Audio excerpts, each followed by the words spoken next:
সুপ্রিয় দর্শক, আজ হ্যালো মন্ট্রিয়াল স্টুডিওতে আমরা আমন্ত্রণ জানিয়েছি মন্ট্রিয়ালের সুপরিচিত দুজন সংগঠককে। পরিচয় করিয়ে দেব তাদের সাথে। তার আগে আপনাদের একটি বিষয় জানিয়ে রাখি, সেটি হচ্ছে যে এই দুই অতিথি একটি স্পেসিফিক বিষয় নিয়ে কথা বলবেন আমাদের সাথে, এবং এই বিষয়টি একজন ক্যানাডিয়ান হিসাবে আমাদের কাছে অত্যন্ত অনাকাঙ্ক্ষিত, অনভিপ্রেত এবং দুর্ভাগ্যজনক।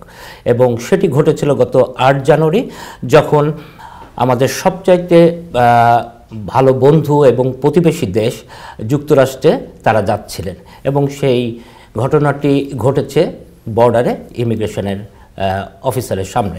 কি ঘটেছিল সেগুলো নিয়ে আমার দুই অতিথি কথা বলবেন। আমি পরিচয় করে দিচ্ছি। আমার ডান দিকে রয়েছেন কানাডা বাংলাদেশ সলিডারিটির সভাপতি জিয়াউল হক জিয়া, এবং আমার বাঁ দিকে রয়েছেন বাংলাদেশ কালচারাল অ্যাসোসিয়েশন মন্ট্রিয়াল কুইবেকের সভাপতি কামাল চৌধুরী। শুরুটা আমি জিয়াউল হক জিয়া আপনাকে দিয়ে করতে চাই। আপনারা যে গেলেন আমেরিকাতে এবং সেই বর্ডারের যে ঘটনাগুলো শুরু হলো সেটি একটু আমরা শুনতে চাই। কী ধরনের অনাকাঙ্ক্ষিত ঘটনাগুলো ঘটেছিল? ধন্যবাদ বাবু ভাই। আমরা গত 8 জানুয়ারি আমরা চারজন টিম মেম্বার, ফোবানা 39তম ফোবানা 4 জন সদস্য যাচ্ছিলাম নিউ ইয়র্কে আমাদের প্রেস কনফারেন্স পরের দিন দুপুর 1টার সময় 9 জানুয়ারি। তো আমি ফোবানার প্রেস কনফারেন্স, তো আমি হোস্ট কমিটির কনভেনার, আমাদের মেম্বার সেক্রেটারি ইকবাল কবির এবং আমার স্পেশাল অ্যাডভাইজার কামাল চৌধুরী আর ট্রেজারার বজলুর রশিদ ব্যাপারী। আমরা 4 জন রাত্রি আনুমানিক 3:30টার সময় আমরা যাত্রা শুরু করি। যে আমাদের একটা ক্যালকুলেশন ছিল যে আমরা 6-7 ঘন্টার মধ্যে পৌঁছে যাব, হোটেলে চেক ইন করে আমরা প্রেস কনফারেন্সে যাব। তো আমরা যখনই বর্ডারে, আমরা ইউএস বর্ডারে আমরা চেক ইনে গেলাম, তো আমি ড্রাইভ করছিলাম, আমি ড্রাইভিং সিটে ছিলাম। তো আমি সবতে আমাদের 4 জনের পাসপোর্ট আমি ইমিগ্রেশন অফিসার হাতে দেই। এটা হচ্ছে ইউএস বর্ডার ইমিগ্রেশন। তো সাধারণত যেটা হয় যে তারা পাসপোর্টটা স্ক্যান করে, তারপর জিজ্ঞাসা করে কি উদ্দেশ্য, কোথায় যাচ্ছি, কেন যাচ্ছি, নর্মাল কোশ্চেন। তো এবারে প্রথমেই একটা মানে বিষয় যেটা আমাদের নজরে আসলে পড়ে, সেটা হচ্ছে যে প্রথমে অফিসার জিজ্ঞাসা করলেন যে এই ওয়েদারে তোমরা এই সময় কেন তোমরা নিউ ইয়র্কে যাবে, মানে ভিজিটে যাবে। তো আমরা সময়টা কখন? সময়টা ছিল যখন আমরা বর্ডারে গেছি তখন বাজে 4:30, ভোর 4:30 বাজে। তো ওয়েদার আসলেই খুব খারাপ ছিল এবং স্নোয়িং, মানে খুবই ব্যাড ওয়েদার ছিল আর কি। তো তখন আমরা অফিসারকে বুঝায় বলি যে আমাদের এরকম একটা নির্ধারিত প্রোগ্রাম আছে, ফোবানার সংক্রান্ত বিষয় বলি। তো তারা অফিসার স্ক্যান করার পরে কিছু না বলে বলল যে তোমাদের মানে চেক করতে হবে, তোমরা একটু ভিতরে যাও এবং ইমিগ্রেশন করতে হবে তোমাদের। তো আমরা স্বভাবতই এরকম একটা পরিস্থিতিতে একটু হতবাক হই। কেন? কারণ 1 মাস আগেই কিন্তু আমরা এই টিমে গিয়েছিলাম নিউ ইয়র্কে ফোবানার মিটিং করতে। সো তখন ছিল বাইডেন প্রশাসন, তখন মিস্টার ট্রাম্প দায়িত্বে আসেননি। সো আমরা বুঝতে পারলাম স্বভাবতই যে রিসেন্ট যে কানাডা ইউএস এর মধ্যে যে ট্যারিফ ওয়ার নিয়ে যে শুরুটা হয়েছে, এই কারণে বর্ডার সিকিউরিটির কোশ্চেনে মানে ইউএস প্রশাসনের যে অ্যাটিটিউডটা কিরকম এটা বোঝা যায়। মানে সেই মানে বর্ডার সিকিউরিটি তারা যেভাবে আমাদেরকে ট্রিট করেছেন আর কি, অ্যাজ ক্যানাডিয়ান সিটিজেন। আমরা 4 জনই ক্যানাডিয়ান সিটিজেন। তো আমাদেরকে তারপরে ভিতরে নিয়ে গিয়েছে, আমার গাড়িটা পার্ক করেছে সেখানে, গাড়ি পার্ক করানোর পরে তারপরে ইমিগ্রেশনের ভিতরে নিয়ে যাওয়া হয়েছে এবং সেখানে আমাদের 4 জনের মোবাইল ফোন সিজ করেছে, তারা নিয়ে গেছে মোবাইল ফোন। তারপরে গাড়ি সার্চ করেছে, পুরো আমাদের সম্পূর্ণ লাগেজ এবং আমাদের ড্যাশবোর্ড, তারপর কার কি আছে ভিতরে গাড়ি সার্চ করেছে, এবং তারপরে আমাদের মোবাইল নিয়ে প্রত্যেককে কিন্তু আমাদেরকে জিজ্ঞাসা করা হয়েছে। আচ্ছা, আমি এরপরে আপনার কাছে আবার আসবো। কামাল চৌধুরী, আপনার কাছে জানতে চাই যে ভিতরে যে আপনারা ঢুকলেন, ঢোকার পরে কি ধরনের কোশ্চেনের সম্মুখীন হলেন? মানে এটা কি অনাকাঙ্ক্ষিতই মনে হচ্ছে অনেক বেশি, যেটা জিয়াউল হক জিয়া বলছিলেন, কি ধরনের কোশ্চেনগুলো ছিল সেটা যদি একটু বলতেন। ধন্যবাদ এনআরবি টিভি বাবু ভাই, আপনি আমাদের প্রিয় মানুষ। তো আপনার সাথে অ্যাকচুয়াল শেয়ার করার জন্য আমরা এসেছি। সে রাত্রে আসলে আমরা খুবই মানে কি বলবো বিরক্ত, যেটা আমাদের যাওয়াতে একটু দেরিও হয়ে গিয়েছিল। তো সাধারণত আমরা যাই, পাসপোর্ট দেখাই, বলে যে কোথায় থাকবা কি করবা, আমরা চলে যাই।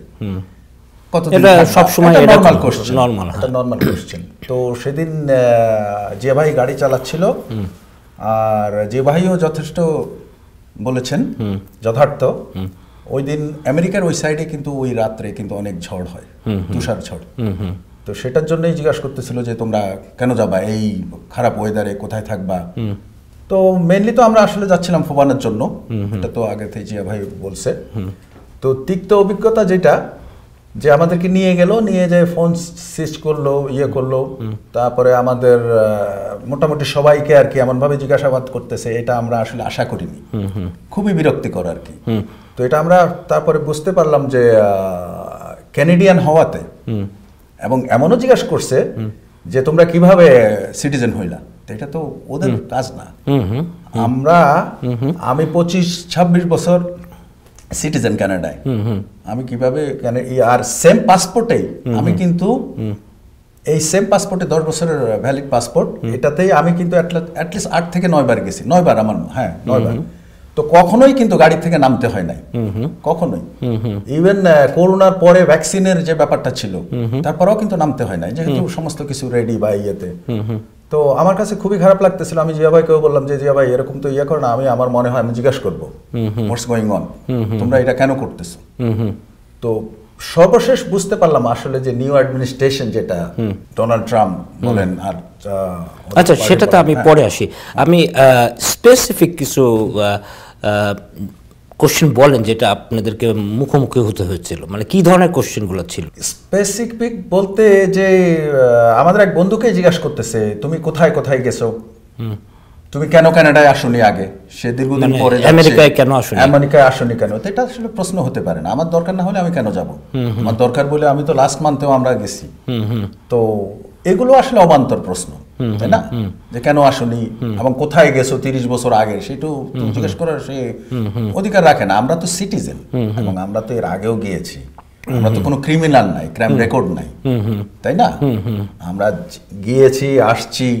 তারপরেও এরকম মেইনলি ওই জিনিসগুলোর জন্যই আমার মনে হয় প্রশাসন চেঞ্জ হওয়াতে, আর ওই যে তারিফ নিয়ে যে জিনিসটা চলতেছে, ওইটার ব্যাপারে ক্যানাডিয়ানদের এখন আসলে আমাদের খুবই মানে কেয়ারফুলি যেতে হবে, এবং এই সব প্রশ্নের যাতে সম্মুখীন না হয় সেগুলো আমাদের দেখতে হবে, ওইগুলোর জন্য রেডি হয়ে যেতে হবে। যদি পারতপক্ষে কারো দরকার না হয়, আমার মনে হয় আমেরিকা যাওয়া উচিত না আমাদের যেহেতু সবাই কিন্তু আমরা কিন্তু ওই অবস্থায় রয়েছি, এখনো শুরু হয়নি, শুরু হলে হয়তো এরকম কিছু হইতে পারে যে আমাদেরকে যাওয়াও নিষেধ হয়ে যেতে পারে, বা আমরা যাব না, এরকম একটা। আচ্ছা জিয়াউল হক, আপনার কাছে একটা বিষয় জানতে চাই, যে আপনাদের কাছে খুব মানে বিরক্তিকর মনে হলো, বা খুব মানে ক্যানাডিয়ান সিটিজেন হিসাবে অপমানিত বোধ করলেন, আসলে আর কি ধরনের কোশ্চেন ছিল এটার মধ্যে যে আপনাদেরকে এতটা বিব্রত করলো? কোশ্চেন যেমন, কোশ্চেনের মধ্যে জিজ্ঞাসা করা হচ্ছে যে তোমরা যে 4 জন, এই 4 জন একে অপরকে কতদিন ধরে চেনো। এখন আমি বললাম যে আমরা 25 বছরের অধিক সময় ধরেই আমরা 4 জন একে অপরকে চিনি। তো কিভাবে চিনো? আমরা সেম কমিউনিটি থেকে, আমরা সেম সিটিতে থাকি, এবং আমরা সেম অ্যাক্টিভিটিজের সাথে আমরা ইনভলভ, এই কারণে আমরা একে অপরকে চিনি। তো আমার প্রশ্ন হচ্ছে যে ইমিগ্রেশন অফিসার এই জিনিসটাকে ফাইন্ড আউট করার চেষ্টা করছে কেন, যে এদের মধ্যে রিলেশনটা কি রকম, কোন ধরনের রিলেশন, এরা কোনো বিজনেস টিমের কিংবা বর্ডারে এদের কোনো যোগসূত্র আছে কিনা, কোনো বা হিউম্যান ট্রাফিকিং এর সাথে কোনো রিলেশন আছে কিনা। আমার মনে হয়েছে যে তাদের ইন্টারগ্রেশনের মধ্যে কিছু জিনিস বের করে আনার তার ইনভেস্টিগেটিভ কোশ্চেন। ওকে, দেন আরেকটা বিষয় যেটা আমার কাছে একটু খটকা লেগেছে, যে তুমি ক্যানাডিয়ান সিটিজেন হয়েছো কোন প্রক্রিয়ার মাধ্যমে? তুমি কি অ্যাসিলাম করে কি ক্যানাডিয়ান সিটিজেন হয়েছো? আচ্ছা, এই ধরনের কোশ্চেন, এই ধরনের কোশ্চেন জিজ্ঞাসা করা। তারপরে আমাদের চারজনকে কিন্তু চারজনের প্রফেশন নিয়ে কথা বলেছে। কামাল ভাইকে জিজ্ঞাসা করেছে তোমার প্রফেশন কি, ইকবাল কবিরকে জিজ্ঞাসা করেছে তোমার প্রফেশন কি, বজলু ভাইকেও জিজ্ঞাসা করেছে তোমার প্রফেশন কি, আমাকেও জিজ্ঞাসা করেছেন, এবং আমরা কে কোথায় কত বছর ধরে প্রফেশনের সাথে যুক্ত আছি এই জাতীয় কোশ্চেনও অফিসার জিজ্ঞাসা করেছেন। মানে আমি কিন্তু আপনারা চারজনই তো সিটিজেন। আমি প্রথম যখন আমেরিকাতে যাই তখন তো আমি সিটিজেন ছিলাম না, কিন্তু তখন একজন ইমিগ্রেন্ট হিসাবে আমাকে প্রশ্ন করা হয়েছে আমার ব্যাকগ্রাউন্ড অনেক কিছুই। কিন্তু এরপরে আমার প্রতি বছরেই না হলো 3 বার 4 বার করে আমেরিকাতে যাতায়াত হয়েছে, কখনোই গাড়ি থেকে নামতে হয় নাই। মানে এই ধরনের সিচুয়েশন নেভার, তাদের কাছে আছে সবকিছুই। এবং বিশেষ করে আবার যখন জিজ্ঞাসা করা হয় যে তুমি এত বছর আগে কিংবা বিগত 5 বছরে তুমি কোন কোন দেশে ভিজিট করেছো, সেই ধরনের কোশ্চেনও জিজ্ঞাসা করেছে। ওকে, আমাকে করে নাই, কিন্তু আমার আরেকজন বন্ধুকে করেছে। সো এইটাই ছিল মূলত তাদের প্রশ্নের ধরন। এবং আমাদের যে সার্চ করার যে বিষয়টা ছিল, যে প্রক্রিয়াতে তারা সার্চ করেছে, এটা আমার কাছে মনে হয়েছে যে একটু মানে অপমানজনক। এটা অবশ্যই অ্যাজ ক্যানাডিয়ান, যেহেতু প্রতিবেশী রাষ্ট্র, আমরা কখনোই এরকম আচরণ আমরা কোনোদিনও আমেরিকার বর্ডারে আমরা দেখি নাই। ইভেন আমরা এয়ারও ট্রাভেল করেছি অনেক, আমরা এয়ারপোর্টেও কখনো ইমিগ্রেশনে এরকম পরিস্থিতির আমরা সম্মুখীন হই নাই। আচ্ছা, আমি আরেকটা বিষয় একটু প্রাসঙ্গিক একটু জিজ্ঞাসা করি, সেটা হচ্ছে যে ট্রাম্প প্রশাসন আসার পরে যে বিষয়টি তিনি বলেছেন যে যারা মানে লিগ্যাল না ইললিগ্যাল অধিবাসীদেরকে তারা বের করে দিবেন, এবং সেই ক্ষেত্রে আমরা বিভিন্ন সংবাদ মাধ্যমে দেখেছি যে ইতিমধ্যে ধরপাকড় শুরু হয়েছে।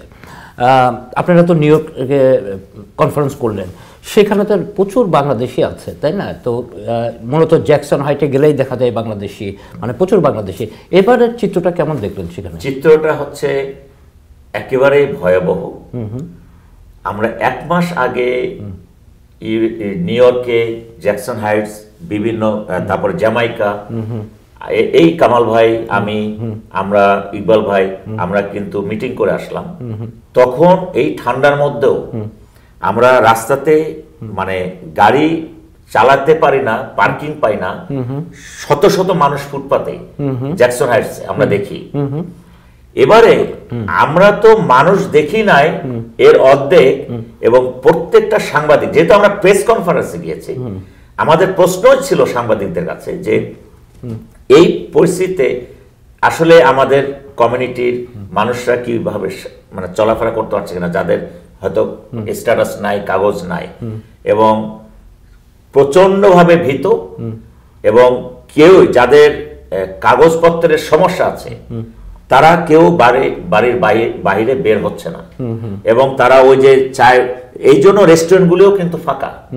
রেস্টুরেন্টগুলোতে কোনো চায়ের আড্ডা নাই, কোনো মানুষ নাই, কারণ চায়ের আড্ডায় বসে ওখানে এখন যাদের কোনো স্ট্যাটাস নাই এরকম মানুষের কোনো। তো আমরা তো জানি যে নিউ ইয়র্ক হচ্ছে এক কথা বলা যায় যে প্রবাসীদের মানে সবচেয়ে বেশি প্রবাসী হচ্ছে নিউ ইয়র্ক সিটিতে। কিন্তু এই ট্রাম্পের ঘোষণার পর এবার অবস্থা হ্যাঁ, এবং প্রত্যেকটা সাংবাদিক বলেছেন, এবং আমার এক বন্ধু নিউ ইয়র্ক পুলিশ ডিপার্টমেন্টে জব করেন, উনি পুলিশ, আমাদের সাথে দেখা করতে এসেছেন, এবং উনি প্র্যাকটিক্যালি বললেন যে তার কাছে কি ধরনের ইনস্ট্রাকশন আছে। আমার বাঙালি, আমার ঢাকা ইউনিভার্সিটির ছাত্র, আমার জুনিয়র, এবং সে বলল যে কি ধরনের ইনস্ট্রাকশন আছে তাদের কাছে, হ্যাঁ, ধরপাকড়ের জন্য। এবং তাদেরকে বলা হয়েছে যে তোমাদের কাছে যদি কোনো ইনফরমেশন থাকে তাহলে সেটা তাদেরকে জানানোর জন্য। আচ্ছা আচ্ছা, এই পরিস্থিতিটা আমরা দেখে আসলাম। আচ্ছা, কামাল চৌধুরী, আপনার কাছে সর্বশেষ যে বিষয়টা জানতে চাই, যে বিষয়গুলি জিয়াউল হক জিয়া বললেন, আপনিও কি ঠিক সেই বিষয়গুলি অনুভব করছেন? কারণ আপনি বলছিলেন যে গত 10 বছরে বোধহয় 8-9 বার আপনি নিউ ইয়র্কে গেছেন বা আমেরিকাতে গেছেন, ঠিক একই রকমের অনুভূতি আপনার? না, একই রকম তো নাই। জ্যাকসন হাইটে আমরা যখন যাই তো তখন আমাদেরকে যাওয়ার সাথে সাথে আমরা পার্কিং পেয়ে গেছি ওই জায়গায়। তো আমরা এর আগে মনে হয় কমপক্ষে মানে আধা ঘন্টা ঘুরছি পার্কিং এর জন্য, পার্কিং নাই প্রতিবারই। এবং ওখানের ব্যবসা বাণিজ্য থেকে শুরু করে সমস্ত কিছু। আমি জিয়া ভাই আর একটু অ্যাড করি, আপনার লোক নাই। যে কাজ যারা করে মেনলি তো ধরেন রেস্টুরেন্টগুলোতে বা অন্যান্য কাজ যেগুলো কনস্ট্রাকশন ইয়েতে, এই ধরনের লোক আপনি পাবেনই না। ব্যবসায়ীদেরও তো অবস্থা খুব খারাপ, কারণ লোক না থাকলে কোথা থেকে বুঝতে পারছে, মানে সামগ্রিক অবস্থাটাই মানে বিপরীত স্রোতের মতো আর কি, বিপরীত স্রোতের মতো। আর এই গভর্নমেন্ট আমার মনে হয় এ যেটা করতেছে এ নিজে বুঝে করতেছে কি না বুঝে করছে, সেটা তাদের নিজস্ব ব্যাপার। কিন্তু দুঃখজনক যে আমরা ক্যানাডিয়ান হিসাবে আমাদের সবচাইতে প্রতিবেশী দেশ এবং ঘনিষ্ঠ বন্ধু তাদের দেশে যাওয়ার পথে যে ধরনের ঘটনা ঘটলো, এটা আমাদের সবার জন্য অবশ্যই দুঃখজনক। কথা বলতে ইচ্ছে করছিল, আরও কিছু জানার বিষয় ছিল, কিন্তু সময় বলছে শেষ করতে হবে। কামাল চৌধুরী আমাদের স্টুডিওতে সময়ের জন্য দেওয়ার জন্য আপনাকে অনেক ধন্যবাদ। জিয়াউল হক জিয়া, আপনাকে অনেক ধন্যবাদ সময় দেওয়ার জন্য। এনআরবি টিভিকেও ধন্যবাদ এবং আমাদের সঞ্চালক কাজী আলম বাবু, আপনাকেও ধন্যবাদ জানাই আমার পক্ষ থেকে। ধন্যবাদ কাজী আলম বাবু ভাই, এনআরবি টিভিকেও আমাদেরকে সুযোগ দেওয়ার জন্য। শুভরাত্রি।